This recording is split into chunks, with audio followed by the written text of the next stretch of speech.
Bonjour à tout le monde.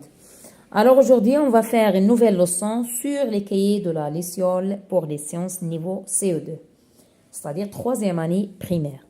Bien, alors notre leçon d'aujourd'hui, c'est les formes des végétaux sont-elles toutes identiques?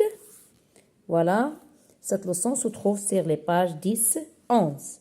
Commençons par « Je me demande ». Alors, d'abord, on va observer ces végétaux. D'accord? Alors, vous avez trois images. Sur la première, on a cactus dans le désert, mousse dans la montagne, roseau dans un étang. Bien, alors observe ces végétaux qui peuplent différents milieux et décris leurs feuilles. Alors, avant de commencer à décrire les feuilles, alors est-ce que, si vous voulez, vous avez déjà vu ce genre de végétaux?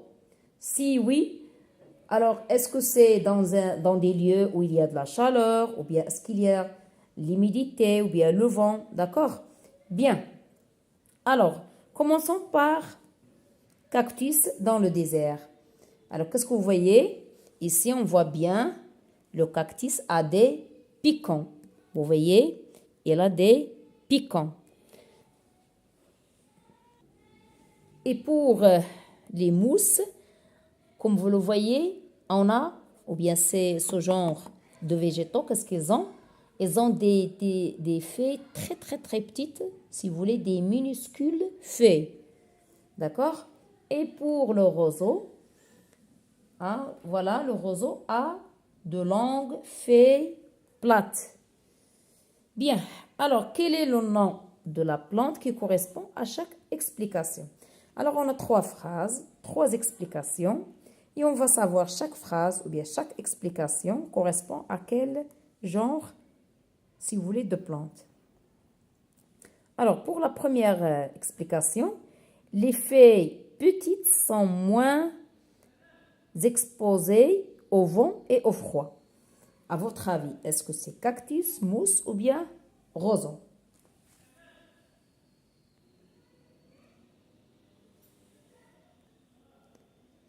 Donc, les feuilles petites, d'accord? C'est cactus, mousse ou bien roseau. Alors, on voit très bien que les petites feuilles, c'est pour les mousses. Deuxième, la cire et les épines solides empêchent l'eau de s'évaporer.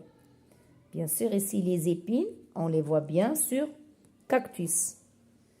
Et pour la troisième, les feuilles larges n'ont pas besoin de retenir l'eau qui est abondante. C'est les roseaux. Bien, je vais écrire après, j'ai dit les réponses. Alors, comment les végétaux s'adaptent-ils à leurs environnements? Ou bien à leur environnement? Bien, je cherche. Deuxièmement, observe les images de la page 11 qui montrent trois plantes dans deux situations différentes.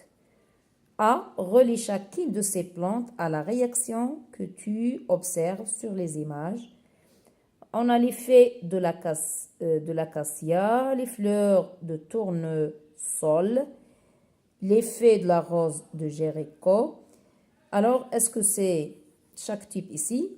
S'ouvre quand il pleut, ou bien repousse quand la fraîcheur revient, ou bien se tourne vers le soleil tout au long de la journée. Alors, ici, on va voir d'abord la page 11. Alors, voilà la page 11. Alors, regardez la page 11. Alors, voilà la page 11. Alors, on a deux situations, d'accord? Alors, on a ici une rose de Jéricho après une longue sécheresse. Et ici, après la pluie. Il s'agit de la même plante, ce qu'on appelle une rose. Alors, regardez la différence. Même pour un champ de tournesol, ici c'est le matin, c'est-à-dire le soleil est bas. Mais ici, c'est à la mi-journée, ça veut dire le soleil est haut. Et ici, on a un acacia en période de grosse chaleur, c'est-à-dire il y a de la chaleur. Mais ici, le contraire, en période de fraîcheur. Donc, la question demandée, observez bien, et vous allez me dire,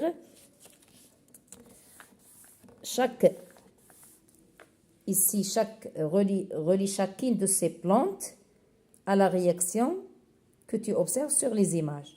Alors, l'effet de l'acacia, est-ce qu'il s'ouvre quand il pleut, repousse quand le fraîcheur revient, ou bien se tourne vers le sol tout au long de la journée? Alors, pour l'effet de l'acacia, regardez très bien ici. Voilà l'effet de l'acacia. D'accord? Alors, on voit très bien que l'effet de l'acacia repousse quand la fraîcheur revient. Repousse quand la fraîcheur revient. D'accord? Et pour les fleurs de tournesol, regardez les fleurs de tournesol, qu'est-ce qu'on voit? Qu'ils se tournent vers le soleil tout au long de la journée. Et enfin, pour l'effet de la rose, d'accord, s'ouvre quand il pleut.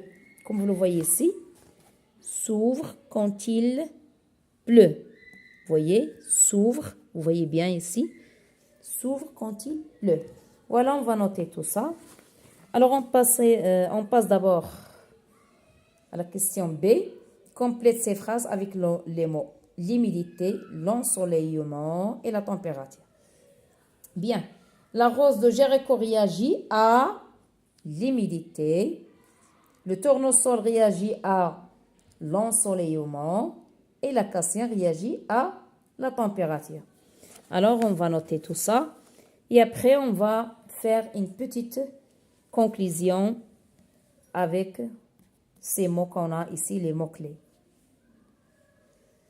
Alors, voilà, la réponse est notée.